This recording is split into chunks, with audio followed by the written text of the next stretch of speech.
Perkenalkan, nama saya Trisyawan Pontolokan dengan NIM 202402530016. Di sini saya akan presentasikan tentang Proyek 7, yaitu inovasi dalam pariwisata berkelanjutan untuk mengurangi dampak lingkungan. Sebelum saya membahas tentang topik-topiknya, saya akan membahas tentang definisinya terlebih dahulu.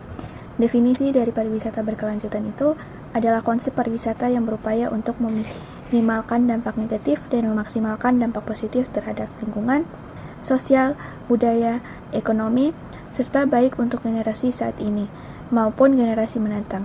Intinya adalah menyeimbangkan 3 pilar utama. Yang pertama itu ekonomi. Nah, dalam ekonomi ini memberikan manfaat ekonomi yang berkelanjutan bagi masyarakat lokal, industri pariwisata, dan negara.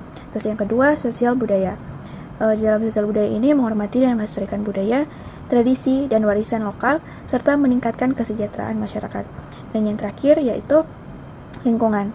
Dalam lingkungan kita melindungi dan melestarikan sumber daya alam, keanekaragaman hayati dan ekosistem kita. Nah, di slide ini saya akan membahas tentang inovasi teknologi dalam pariwisata berkelanjutan yang ada di hotel. Penggunaan energi terbarukan dan teknologi ramah lingkungan di hotel tidak hanya mengurangi dampak negatif terhadap lingkungan, tetapi juga dapat menghemat biaya operasional jangka panjang dan meningkatkan citra hotel di mata wisatawan yang peduli akan lingkungan. Berikut beberapa contoh dari inovasi teknologi yang ada di hotel, yaitu yang pertama, panel surya. Dengan adanya panel surya, kita dapat memanas air dengan tenaga surya. Nah, air tersebut itu kita gunakan untuk kamar mandi, kolam renang, bahkan bisa laundry. Terus habis itu dengan pemanas air dengan tenaga surya ini sangat efektif di daerah dengan sinar matahari yang berlimpah. Terus habis itu dengan adanya panel surya juga ada pembangkit listrik tenaga surya. Di sini memasang panel surya di atap atau area terbuka hotel untuk menghasilkan listrik.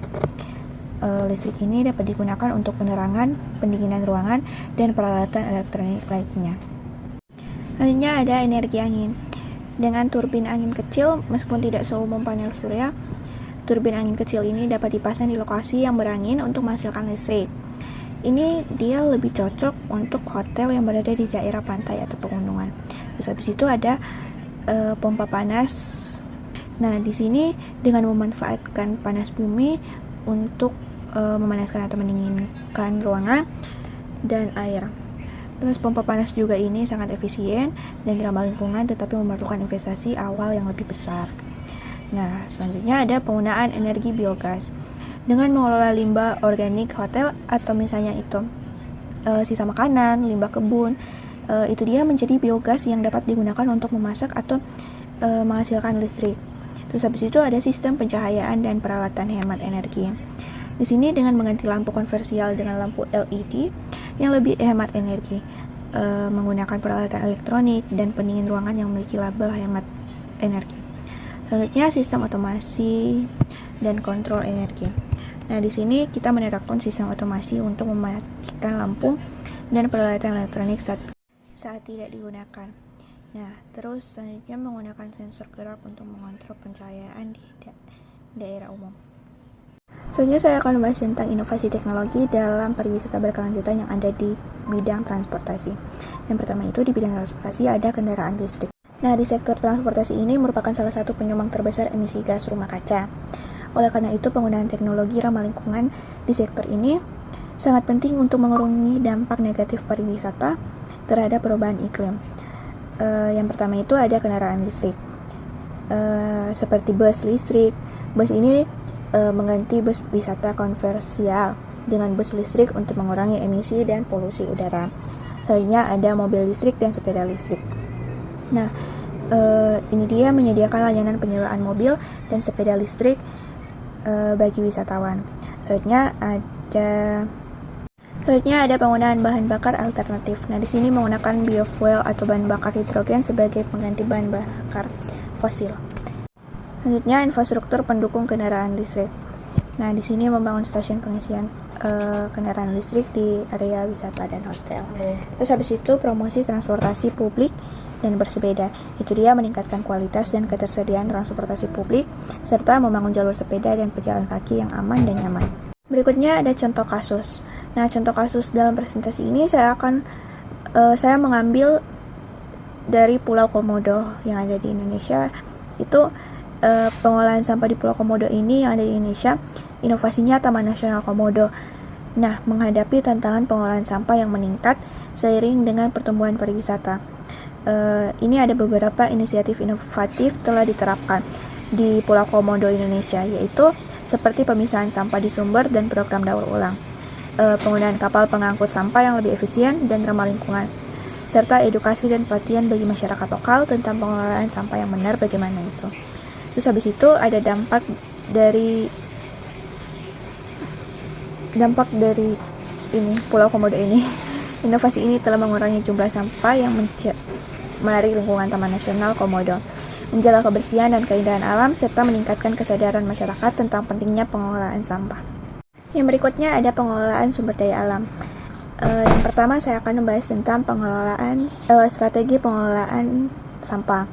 Yaitu yang pertama ada pengurangan di sumber, terus yang kedua penggunaan kembali, ketiga daur ulang, dan yang keempat pengumpulan dan pengangkutan, serta yang kelima yaitu pengolahan dan pembuangan akhir.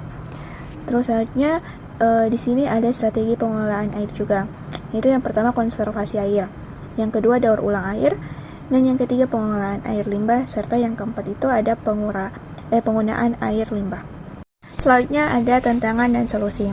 Nah, di tantangan ini yang pertama itu kurangnya kesadaran dan pemahaman. Terus yang kedua biaya investasi awal yang tinggi. 3, kurangnya insentif dan dukungan dari pemerintah. Terus yang keempat keterbatasan teknologi dan infrastruktur.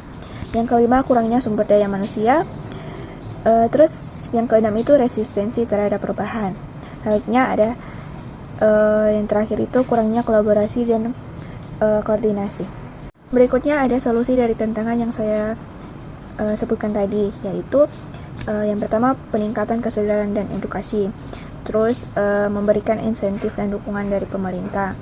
Selanjutnya pengembangan infrastruktur pendukung, lalu pengembangan kapasitas sumber daya manusia, promosi dan pemasaran pariwisata berkelanjutan, kemitraan dan kolaborasi, serta pengembangan model bisnis berkelanjutan. Kayak kan di bidang ini kita di era teknologi. Nah, kita dalam membangun bisnis kita harus pakai teknologi. Nah, kesimpulan dari presentasi Project 7 ini yang saya presentasikan, yaitu inovasi berkelanjutan adalah kunci untuk menciptakan pariwisata yang berkelanjutan, yang memberikan manfaat bagi lingkungan, ekonomi, dan sosial. Investasi dalam teknologi ramah lingkungan, pengembangan sumber daya manusia, dan penerapan praktik-praktik berkelanjutan merupakan langkah penting untuk memastikan masa depan pariwisata yang lestari dan bertanggung jawab. Nah, dengan menerapkan inovasi berkelanjutan, kita tidak hanya melindungi lingkungan, tetapi juga menciptakan industri pariwisata yang lebih tangguh, berdaya saing, dan memberikan manfaat jangka panjang bagi semua pihak. Terima kasih, see you next time. Bye.